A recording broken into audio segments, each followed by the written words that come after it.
Good evening, everyone. I'm back. Told you guys earlier I might be back tonight or I might be back tomorrow. It just depends um, on how much time I had and how late it got. I came at you guys live earlier with a review of Basketball Wise, and then I have to take off because I have to go visit my new baby niece who was just born a few days ago. And I didn't know how long I'll be. But I'm back. I made it back. And I'm here with another review. Last night I checked out the Housewives of Potomac. And all I have to say is these three musketeers, aka Mean Girls. Can y'all please tell me why they are so. I mean, why are they so trying to figure out where Karen lives? Now, we all know that Karen has told some tales, been caught in some lies, and but I mean, she technically, if you've been watching this show long enough, she ain't the only one. Now, she might tell bigger lies than others, but she's not the only one. But they're so invested in trying to figure out where Karen lives. Um, she's supposed to be living in Great Falls. Uh, they moved from Potomac, and I guess they're supposed to be living in this big grand mansion in Great Falls. I heard Ashley's husband, Michael, he was like, well, why is they living there? You know, the house that they used to own, that mortgage costs less than the house that they are in now, which he said they are renting. Now, you know, they had got into some financial struggles, which we really don't know all the background on because Karen's husband, he can't really, Ray, he can't really say because of legal issues and attorneys and all this other, legal gibberish. He can't really go into detail what happened, but somebody money got funny and oh well, he owes a lot of taxes. So, but still, last episode, Ashley, Gazelle, um, and Robin, they took a piece, ordered a pizza, dressed up in disguise. Giselle dressed it up as a man. She had that beard on. Oh my god. Oh my god. They had some really good costumes on, I have to say, except for that wig that Giselle had on. That wig, that was a hot mess. Not even acceptable for a Halloween outfit. But they had me cracking up though because they were trying to figure out if Karen really lived where she said she lived. So they ordered a pizza, dressed up, drove over to the house. They got out the car. They had flashlights, sneaking and creeping up the driveway, and had Robin's butt, you know, knocking, ringing the doorbell, trying to see if they can get Karen to come out and prove that she lived there. Now, my thing is this. What if she would have came out? What would y'all would have said? Oh, ha, ha, hi. We just thought you might want a pizza tonight, or we were thinking about you and wanted to buy you dinner, and then explain the costumes and the fake beard that Robin had on and that ugly wig that Giselle had on. I mean, what would have happened if they came to the door? But nobody answered. Robin, she peeping through the glass. She's like, I see the kitchen. I think I see a purse on the counter, but I don't really think anybody's home. I'm like, these chicks is crazy. Now, I don't know if she really lives there. I don't know if she lied and really living somewhere else. But my thing is, y'all creeping in the middle of the night over somebody's house in this nice neighborhood, this big old mansion looking house. And what if somebody would have opened the door and pulled out a shotgun or blasted y'all through the door because they see you peeping through the door. What is up? I mean, come on, y'all. Y'all cannot be that invested in Karen's welfare of where she lives. Y'all shouldn't even care that much. Y'all act like y'all really don't even like her that much. But anyway, moving right along. Robin. One thing I do like about Robin, uh, how she deals with everything that comes at her and tries to make it as positive as possible. Her and her husband Juan, they have been through a lot.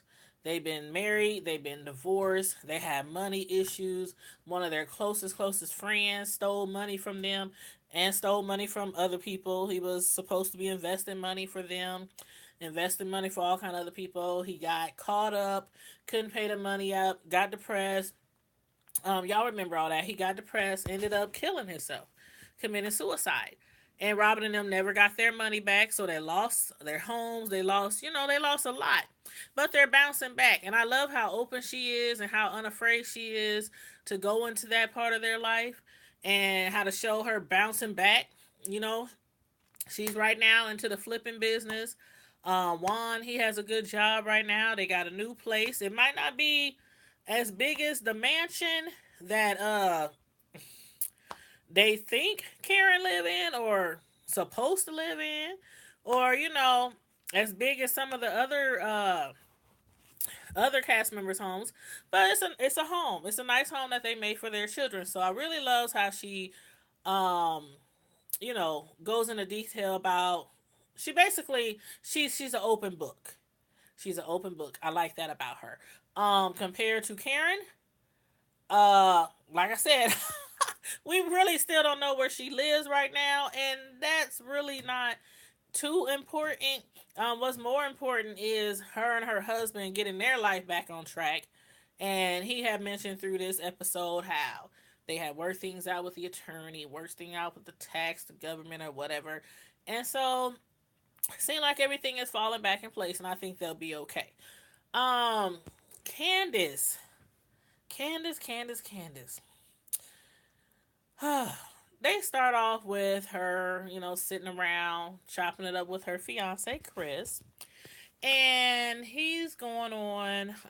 She's going on about the arrangements for the engagement party and how her father is throwing this big old engagement party. Um, and then she goes off to try to show Chris some of the internet, the photos, the website, what the engagement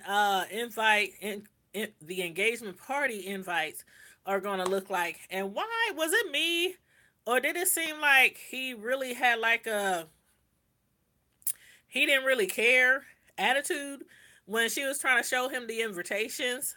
He was like, "Oh, okay, nice."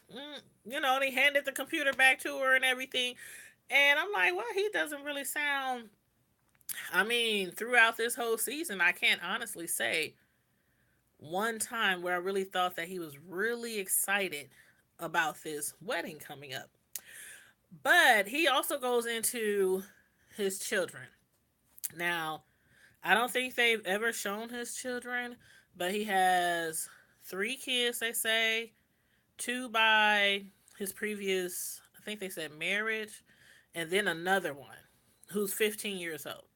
So he was going, talking about how he had talked to the mother of the 2 kids, and he really believed that she was going to let them attend his wedding. And then, he was talking about how the 15-year-old, he wanted to write a letter to him, which I thought, since he said he hasn't talked to the child in 10 years, I'm thinking, writing a letter, that might mean more than calling him up, texting him, inboxing, in his DM or whatnot. A letter is kind of more sentimental. And in a situation like this, where you're trying to reach out to your estranged son, for whatever reason, I don't know why he's not in his children's lives, but, since Candace first arrived on the scene and him, I don't ever remember seeing his children, but I do know that he had children. Now, I was all for Chris and everything in this episode. I'm like, oh, that's so nice. His kids get to come, the baby mom or his ex or, whatever, letting the children come. But then when he said about the 15-year-old, when he said, yeah, we haven't talked or I haven't seen him in 10 years or something. And he was telling not Ashley, he was telling his fiance Candace that but he deserves another chance. And I'm like, okay, I was with you, bro, up until that point. But when you have children, regardless if you the mom or dad, when you have children and you've been estranged from these children, I don't care the reason, the circumstance, you don't deserve a chance to make up for it. You have to earn your chance to make up for it. This child is 15 years old. You haven't seen or spoke to him since he was 5. And like I said, I don't know the situation. I don't know if it was one of those baby mamas who you can't see your son or they beefing or arguing or used to fight or I don't know the situation if he didn't pay child support if because there are some women out there who keep their kids away from the fathers for certain reasons that I don't agree with. Even if they owe child support or whatever, I feel like, you know what, that quality time, that bonding between especially a father in these days, a father with his sons is so much more important than his financial responsibility. But that's just my opinion. So anyway, I do hope though that he gets to spend time talk to his son, and I do hope that he can make it to the wedding with the other two children. That'll be wonderful. But I just don't feel like he can just be like, I deserve. That child might not believe that you deserve anything, but a better wording would be basically let that child give you a chance to earn your way back into his life. And good luck with that. Good luck with that. But so anyway, after that situation, Karen, she's with her husband Ray and they're discussing, like I said earlier, he's telling her about, the financial issues, the situations. They're basically he's getting them under control and they signed off on, I guess, an agreement or contract. I don't know what it is, but they signed off on something. He won't really go into detail about this, and I'm just getting the idea that it must be something really big that went down because he just refused to give any details. But he tells her we signed off on it, and as you can see, like the producers, I don't know who exactly it was, but I guess one of the producers on the show, off camera, he was asking Ray, "Did you guys make a payment plan?" And Ray is like, basically, I can't go into that. I can't go into that. So he's still not giving too much information. And I'm sure Karen knows more than what she's letting on because every time somebody asks her about it, she's like, well, Ray can't tell me anything. He can't tell me anything because of the attorneys and da da da da da da. And I'm not buying all that. I'm not buying all that. Most of the time, when in a relationship, a marriage, especially a long time marriage, when somebody has done something wrong or did something wrong financially, no matter what it is, even if somebody is a drug dealer or something like that, usually the spouse knows, but she has to act like she don't know. Even if she really don't know, she still has to make sure she's portraying that she don't know so she can seem like she was not involved.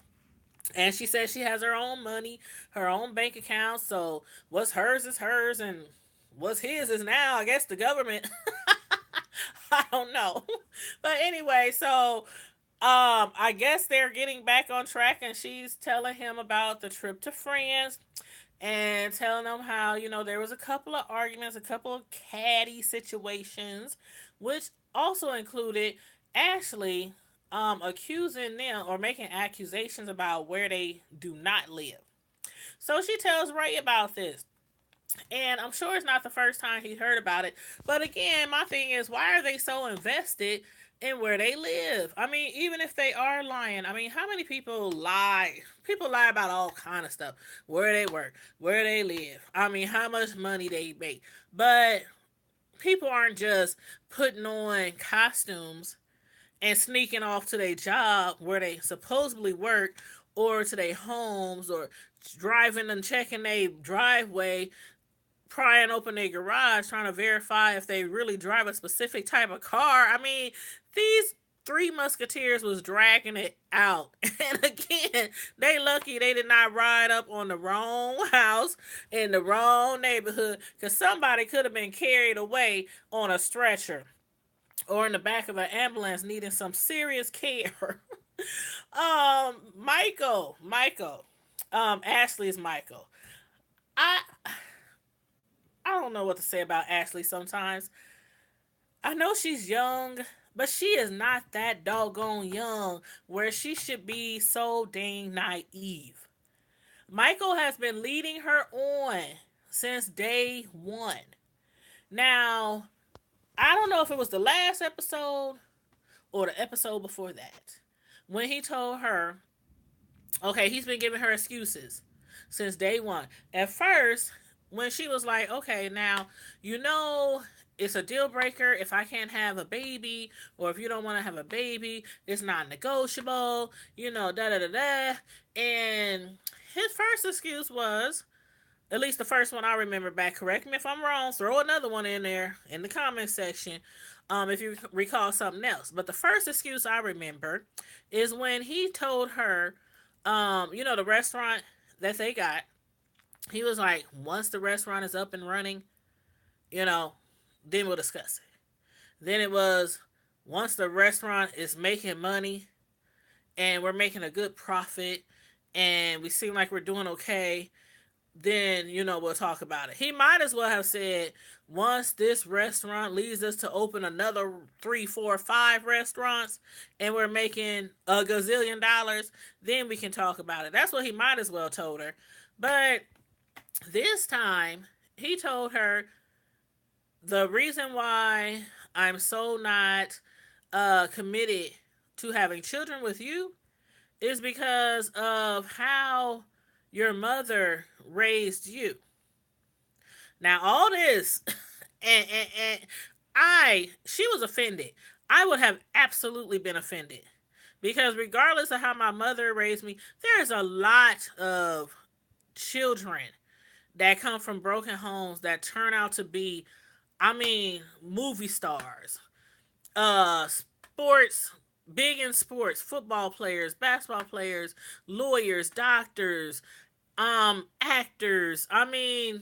All kind of stuff. Teachers.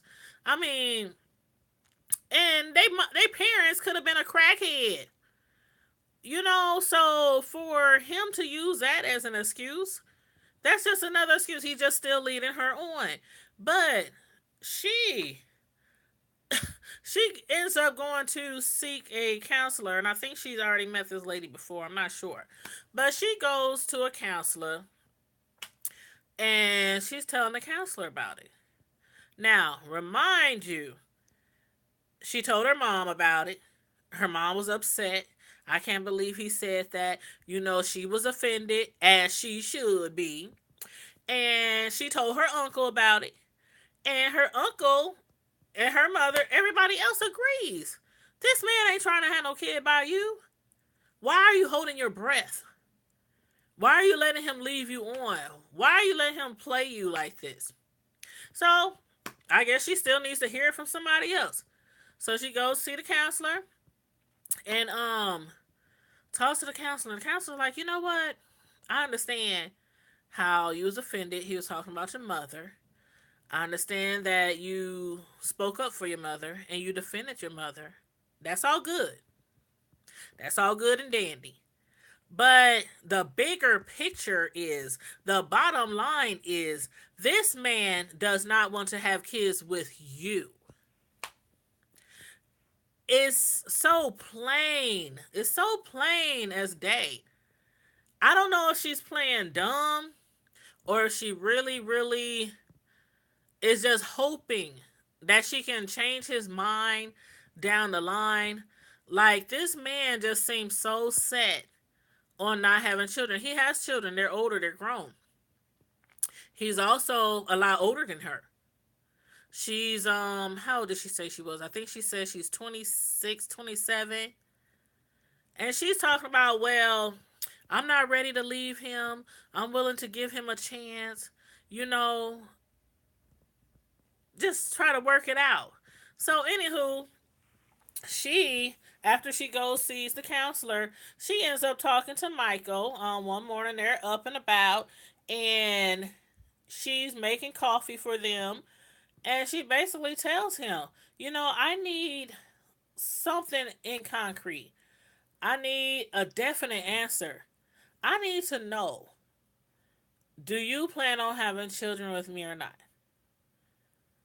And then he brings up something else. Like, okay, after you tell that your mother isn't a great mother based on she done messed up with you, and raised a horrible daughter. I mean, that's basically what he's trying to say. I mean, her mom raised her. Yeah, she wasn't perfect. There is no perfect parent. So that was a low blow that he took when he was talking about her mom. But they're having coffee and everything, and she's like, I need a definite answer. And he's like, I'm sorry that you feel the way you feel, but I think that we shouldn't even be basically discussing having children, because I think we have to make sure that our relationship is sustainable or stable, basically. And she's like, well, what do you mean? I'm not planning on leaving you. I mean, why would she leave? He makes good money. They own a restaurant. Well, I'm not even gonna say they, because I doubt if her name is on it. But he owns a restaurant. It seems like it's doing well, and he's also big in real estate. So why would she leave? She's been dealing with him this long. He's been giving her all these excuses about not having a baby. So technically, I probably would have ran. When I first knew that he didn't want to have children, I probably would have ran, because you are too young. Too young. If you really, really got your mind set and your heart set on a baby, you are too young to be throwing your whole life away, waiting and pining away, just twiddling your thumbs, just hoping this man change his mind. So now he's telling you the relationship needs to be sustainable.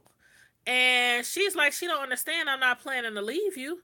And he's like, well, I'm sorry, you feel this way. I'm sorry you don't understand. But you know what? 8 months ago, I was planning my life without you. Because they had got into it, separated, and then worked things out. But he's like, at that time, I was thinking about life without Ashley. And so he says, I just need a little bit more time. Please, just a little bit more time. And you can just see it's like her face just fell to the floor. She looks so sad, so pitiful, like a little lost puppy. And she's like, okay. She's like, okay. He wins again. Michael wins again. And she's like, you know what? I love him. I want to be with him. I'm not going to give up yet. But when I hit 30, she's like, when I hit 30, if he is not set on having kids with me by the time I hit 30, then I guess she's talking about, you know what, I'm going to leave. I'm going to figure something out. I don't know if they can get a divorce, start all over with another man. I mean, me personally, if you hit 30 and he doesn't want to have a baby by then, if you last that long, if your relationship lasts that long, I would leave too. I mean, I would have really left before. But since you want to hold your breath and keep waiting and waiting and waiting and let him give you all these excuses, I mean, the one about your mama, that one right there, that was all the answer I needed. Because it was like he had to pull from somewhere so deep to make you think that he's really, really unsure about having a baby. He had to think of something. So that was really low. Ashley. So you need to really, I mean, forget 30. You need to really take this like really seriously. If you want to have a baby, for real, you need to start taking this really seriously and open your eyes because you blind to something. So open your eyes, girlfriend. That's all I gotta say. Now, and then Michael, he questions her about Karen and did she move to Great Falls and why she moved there and why they renting a house that cost more than what their mortgage was. And I'm like, he's worse than the ladies. He's worse than the Three Musketeers, the Mean Girls. I mean, he all up in the business too. Like I said this before in one of my videos, but I hate how men say men don't gossip because some of y'all do gossip more than women, and not just with your wife or your girlfriend or your baby mama. Y'all be out there gossiping with each other too.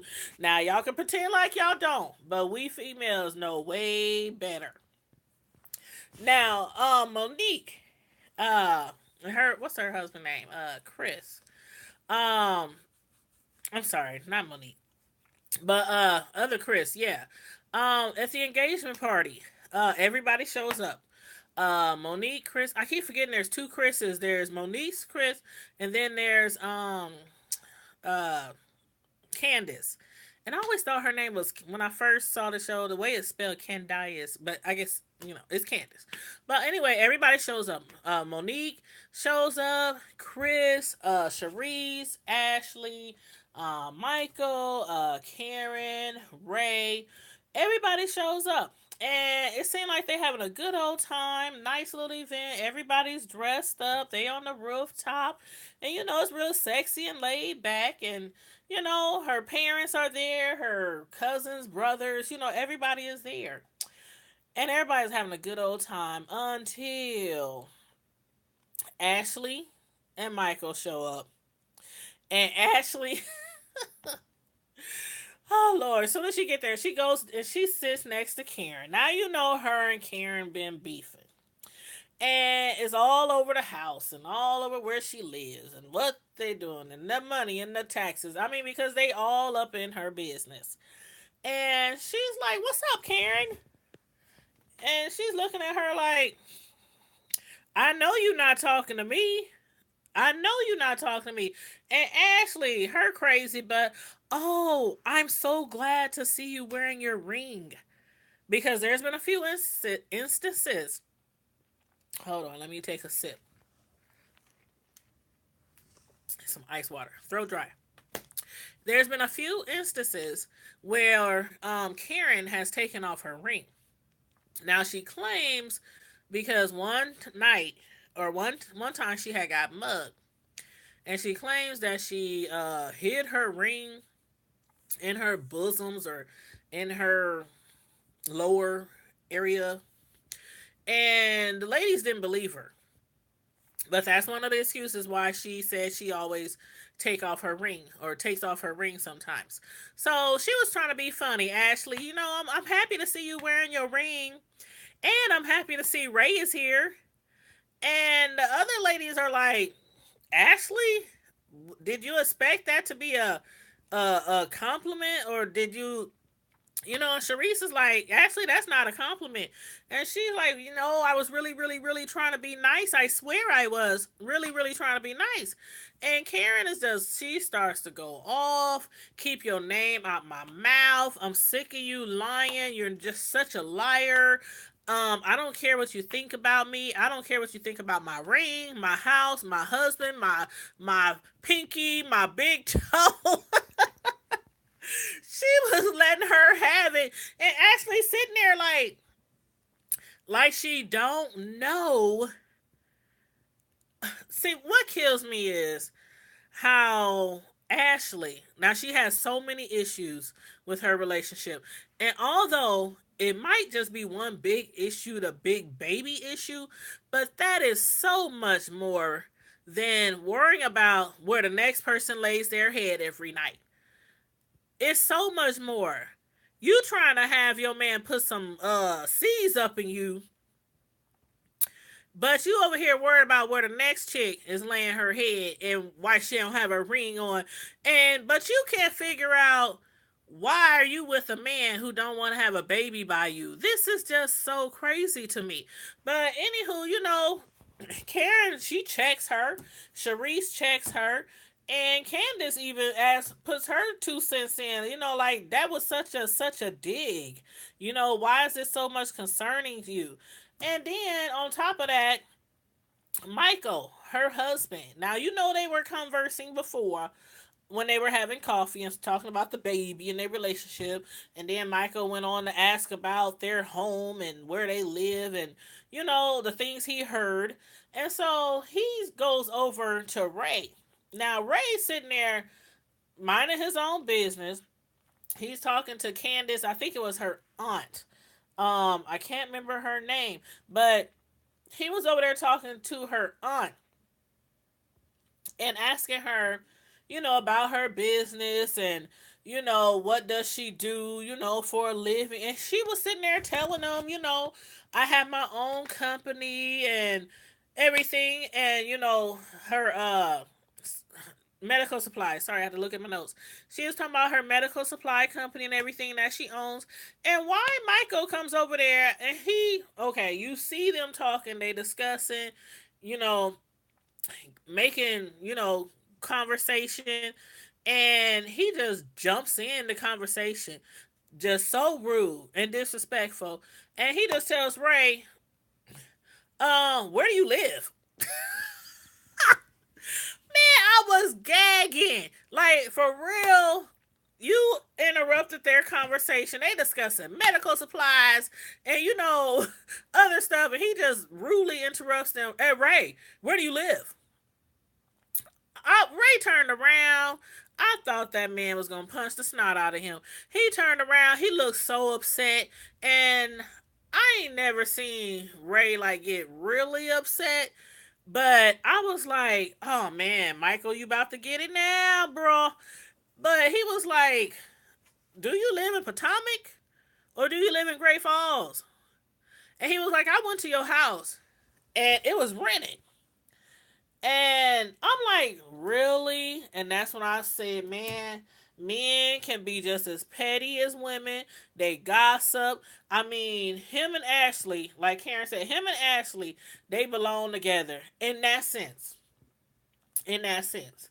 Because they both, I mean, just too invested. And so he's like, really, that's none of your business. Why did you ask me about where I live? And he's like, well, I'm just wondering because, uh, why you paying more money there to rent than what you was paying for your mortgage? So he blows him off and tells him to mind his own business. He basically ignores him, and I think he turns and starts talking again to either her aunt or he walks off or something. And Michael, he goes back over to the ladies and he's like, interrupts them. And he's like, Karen, I just had a conversation with Michael and he was just so rude. And Karen's like, well, what? Everybody's like, well, what happened? And he said, oh, I just asked him why he moved. I can't. I can't. I can't deal with this. I can't. Karen, she was basically like, and I know my man put you in your place. Because just like with Ashley, why is you so worried and why are you so invested in us?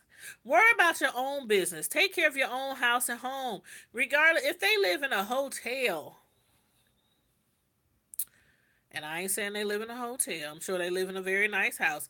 Wherever they filming at, I don't know. Because, what show was that?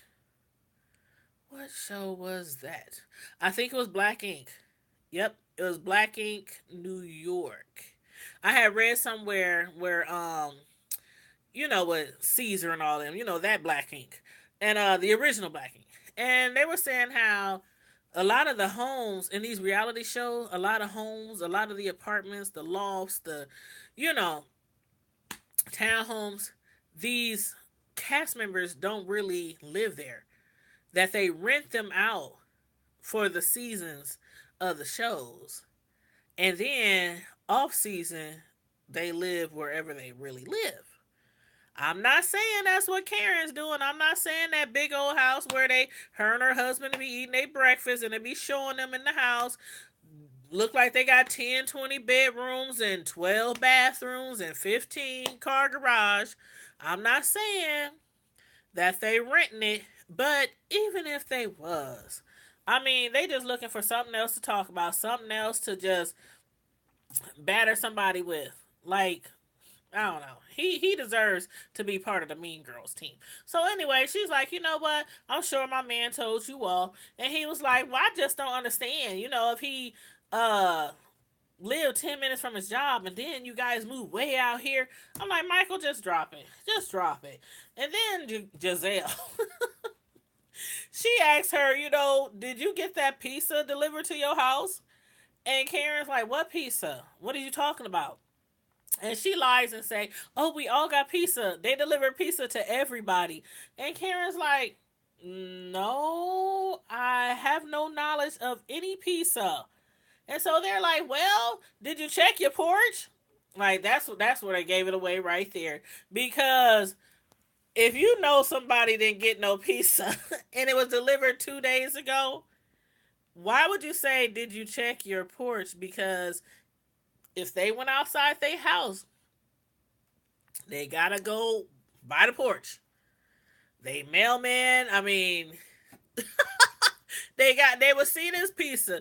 There'd be ants all over the place. If that pizza was still sitting there, there'd be ants and bugs all over the place, crawling all over the porch. So of course she didn't see no pizza because they probably was at the wrong house. But we don't know that for sure. But they probably was at the wrong house. I really think that they probably was at the wrong house. I don't know where Karen lives, but I'm not that invested to do no research and go on Google and try to find out where the Huglers live. I'm not that invested, and they should not be either. And so then Karen, I think she starts to catch on, and she's like, "Oh, hold up, Ash. Did you try to deliver me some pizza? Because that sounds like something you would do." And everybody just starts laughing and everything. And, then they basically jump to another subject. But in the previews of the next show, now it showed Candace. Actually, the preview of the next show was showing the reunion part one, but before that, it was showing, like, how the season end, and it has little notes about how the cast members are doing after the final episode. And it was saying how Candace and her mom is still at odds over the wedding. Is now at $175,000 budget. $175,000. And they saying Candace's mom wants to invite more guests. I mean, how many guests do you need? See, that's how these people be going broke, because they be trying to floss, and they be. I mean, Candace nor her fiance can afford that much, even close to that much, for a wedding. But she's hounding her mom and her dad, and guilting them into spending all this money. That's how a lot of them go broke, and they end up uh on the tax man and all kind of other stuff because they can't pay their bills. So, anywho, stick with the guests you have. Drop, draw it back some, like Chris said. And then they also show Gazelle. She's looking for a new home. And then did you catch that T where it said that somebody in her past might be back in her life? And then when it showed clips from the preview for the reunion, Andy, he was like, so if your ex, asked you to get back into his life, would you? And she was like, oh, he already has. He wants to get back with me. So I wonder if that's who they're talking about when it said that her ex is back into her life. So I want to see what's up with that. And then they said Robin and Juan is discussing marriage, and I so think they should get married. I mean, they seem so happy together. Yeah, they have their little humps and bumps in the road. got divorced, separated everything, but they weren't really separated. They were still living together, trying to raise their family together and everything. And they seem back on track. Both got good jobs.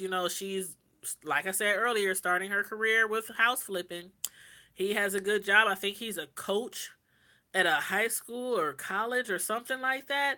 And I just think they are right for it, like the medium said. And I'm not a big believer of mediums. Y'all saw the medium talking about his mom who's passed is asking them what they're waiting for. They need to hurry up and get married. And her mom, his dad, they both think that they belong together. They should get married. So I wish them the best and best of luck, that they can work that out and get married again if that's what they want to do. If they just want to continue as they are, many blessings to that.